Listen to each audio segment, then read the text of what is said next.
Some people enter your life to build you, to teach, to heal, or to help you grow. Others arrive for a season, beautiful, necessary, but never meant to last forever. And when that season ends, it doesn't always mean rejection. Sometimes it means redirection. You feel it deep within, the quiet uneasiness, the peace that once surrounded you slowly slipping away. Doors that once opened easily now stay closed, and somewhere inside a whisper rises. It's time to let go. It's not that you stopped caring. It's that your soul recognizes what your mind resists. Holding on is starting to hurt more than releasing ever could. Today, we'll uncover 8 biblical signs that God may be removing someone from your life. When He does, it's never to harm you. It's to protect you, prepare you, and position you for your next season. The first sign is the quiet loss of peace. It's that shift you can't explain, the heaviness in a room that once felt light. What used to bring comfort now creates tension. That loss isn't random, it's a spiritual signal. Remember David and King Saul in 1 Samuel 18. Saul once loved David, but as David rose in favor, jealousy consumed Saul. David hadn't changed, his faithfulness remained, but sometimes your growth exposes what others haven't healed. Peace left, and David was forced to step away. The wilderness looked like a setback, yet it became his training ground for kingship. When he left the chaos, his peace and God's voice returned. If peace keeps leaving every time someone enters your life, it may be heaven whispering, "Step back." Peace isn't weakness, it's divine protection. Not every connection is God sent. Some people strengthen your purpose, others slowly pull you from it.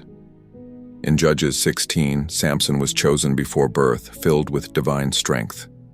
Then came Delilah, charming, comforting, but not called to his purpose. What began as affection became distraction, then deception. She didn't look like danger, she looked like ease. But not every comfort is from God. When someone consistently draws you away from prayer, focus, or peace, that's not chemistry, that's caution. Sometimes God removes people, not because they're evil, but because they quietly delay the destiny He planned for you. Ask yourself, does this relationship fuel my faith or drain it? True connection doesn't dim your light, it multiplies it. You've forgiven, talked, tried again, yet the same pattern keeps returning. Every reunion ends the same way. Tension, misunderstanding, distance. That's not coincidence. It's revelation. In Acts 15, Paul and Barnabas shared one mission, one vision. But when disagreement came, they parted ways, painfully yet purposefully. And after they separated, the message of Jesus spread even wider. Some endings aren't punishments, they're multiplications. When a relationship keeps collapsing, no matter how much effort you give, it may not be the enemy fighting you. It may be God freeing you. Repetition is heaven's reminder. This isn't where your peace lives anymore. Jesus said in Matthew 7:16, "You will know them by their fruits."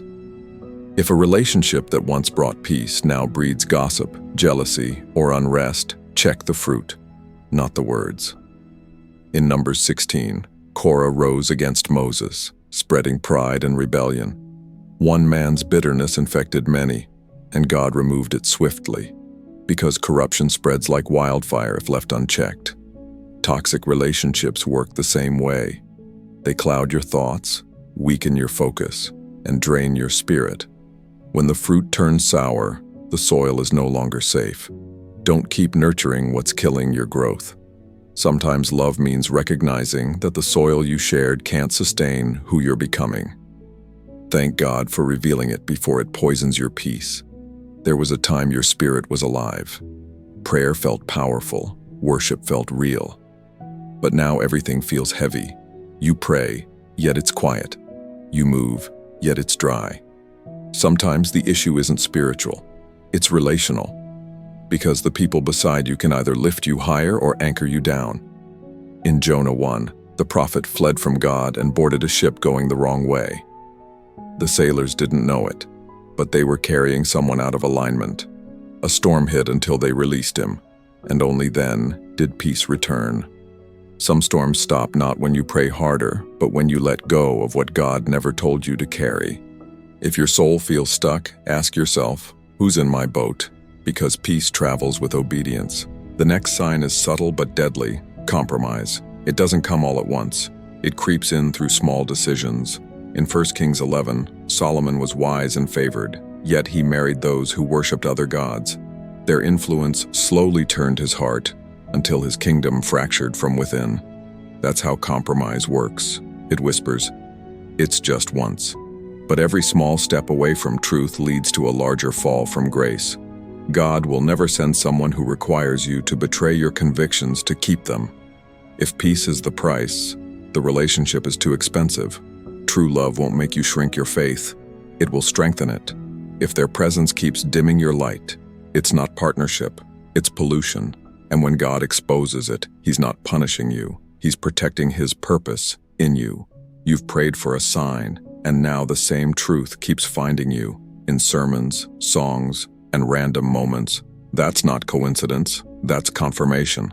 When God repeats Himself, it's not because He's unclear, it's because we're hesitant.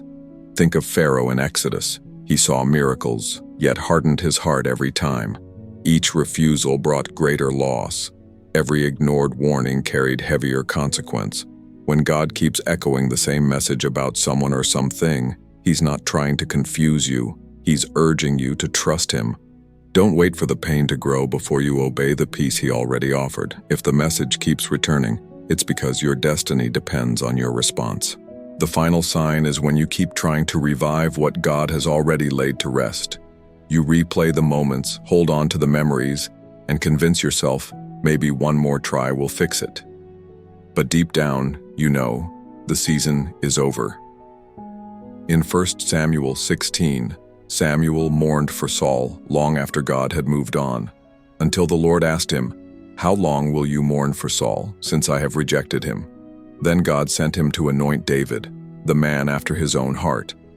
Samuel's next assignment began only after his tears stopped falling for the past. You can't step into what's next while your hands still cling to what's done. Letting go isn't losing love, it's choosing trust. What you see as loss, God calls liberation. He knows what's ahead, He knows what's necessary, and He knows who can't go with you where He's leading. So release it with peace. Because what feels like an ending is often the doorway to divine beginning. Heavenly Father, thank You for loving us enough to remove what no longer serves our growth, even when it hurts. Help us see Your purpose in every ending. Teach us to hear Your voice, to trust Your timing, and to let go with peace instead of fear. Strengthen us when obedience feels painful. Fill the empty spaces with Your presence. Replace our confusion with clarity and our sorrow with strength. Lead us toward the people, places, and plans You've designed for us. And as we step forward, let Your peace guard our hearts, the peace that stays even when everything else changes. If this message spoke to your heart, don't scroll away.